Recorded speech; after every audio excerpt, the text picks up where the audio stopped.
The first Christmas. A young woman called Mary lived in the town of Nazareth among the hills of Galilee. She was going to be married to a carpenter called Joseph, who, like herself, lived in Nazareth. One day God sent the angel Gabriel to Mary with a message. Mary, when she saw and heard the angel, was a little frightened, but the angel told her he had good news for her. The Son of God was coming into the world very soon, and he would be born as Mary's little child. And Gabriel said that when he was born, Mary should call him Jesus. About this time, Caesar Augustus, the great emperor of Rome, sent word to Herod, his ruler in Palestine, that he was to take a census of the Jews. Everybody's name had to be written down, as well as their age and many other things about them. Every 20 years, Augustus had a census taken so that he might know how much money that the Jews ought to pay him and how many soldiers he could demand them to send him. At census time, people had to go to their hometowns where their fathers lived a long time ago and had to register there instead of in the homes where they live now. Now, both Joseph and Mary belonged to the family of the great King David, who was born in Bethlehem. So Mary had to prepare for a long journey and go with her husband to Bethlehem. She rode on a donkey, and Joseph led it carefully over the rough roads. Bethlehem is on top of a hill, and people have to climb up a steep road to get into town. When Joseph and Mary reached Bethlehem, Mary was very tired, and so Joseph went to look for an inn in which they could stay the night. An inn is a large house that people stay at when they are on a journey. There were many inns in Bethlehem, but Mary and Joseph, after the long journey from Nazareth, could not find one that had room. In the end, one innkeeper said he had no room for them, but if they wanted, they could sleep in the stable with the animals. And because there was no room for them in the inn, Mary and Joseph had to go into that stable to sleep. And in that stable, Jesus was born. Mary wrapped him in swaddling cloths, which were strips of cloth wound snugly round him to help him feel warm and safe. And she laid him in a manger, a place where the animals' food is put. On the hill where Bethlehem stood, shepherds took their flocks to feed. There were wild animals in Palestine, and all night long the shepherds of Bethlehem watched to see that no harm came to their sheep. That night an angel of the Lord appeared to them, and a bright light shone around them. The shepherds were terrified, but the angel said, "Don't be afraid. I've come to tell you wonderful news. The king has been born this night in the city of David. You will find the baby wrapped in swaddling cloths and lying in a manger."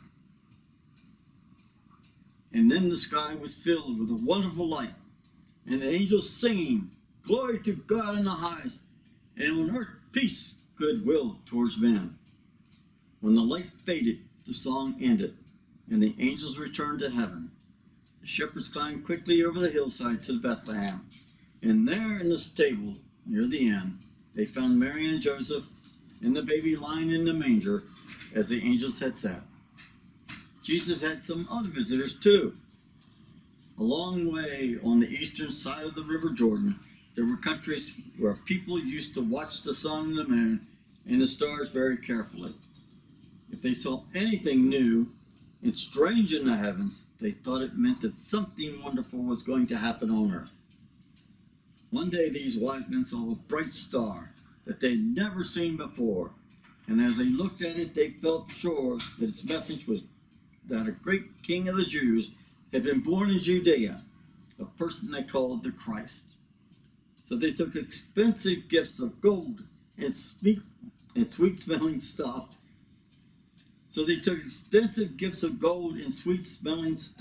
Such as people gave to kings in those days. And they loaded their camels and left them. So they took expensive gifts of gold and sweet-smelling stuff, such as people gave to kings in those days. And they loaded their camels and left their homes and rode for many weeks till they came to Jerusalem. When they got there, they said, "Where is he that is born King of the Jews? For we have seen a star in the east, and have come to worship him." When Herod the ruler heard about these wise men, he was troubled. He didn't want any kings coming around who might challenge him. He sent for the best priests and other clever men and asked them where Christ would be born. They said to him, "In Bethlehem of Judea." They had read this in the Bible. Then Herod said to the wise men, "Go and search out the young child, and when you have found him, come back and tell me where he is, so that I may come and see him also." But really, he planned to kill Jesus.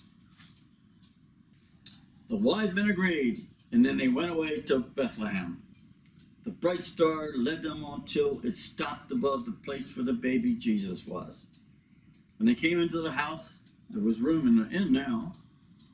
They saw the baby with Mary, his mother. They knelt down before him as if to a great king, and they gave him their gifts: gold, frankincense, and myrrh. But the wise men did not go back to Herod. God told them in a dream not to go. So they went home another way instead. But the danger of Herod finding out about Jesus was still there. So after the wise men were gone, God's angel came to Joseph in his sleep and said to him, "Take the baby and his mother and escape into Egypt, for Herod will seek the child to kill him." So Joseph at once got up and took Jesus and Mary and put them on his donkey. He led them quietly out of Bethlehem and away to Egypt, where they would be safe. This was the first Christmas, and this is what all other Christmases are based upon. If this Christmas had never taken place, Santa Claus, would not exist today. So be thankful for the first Christmas.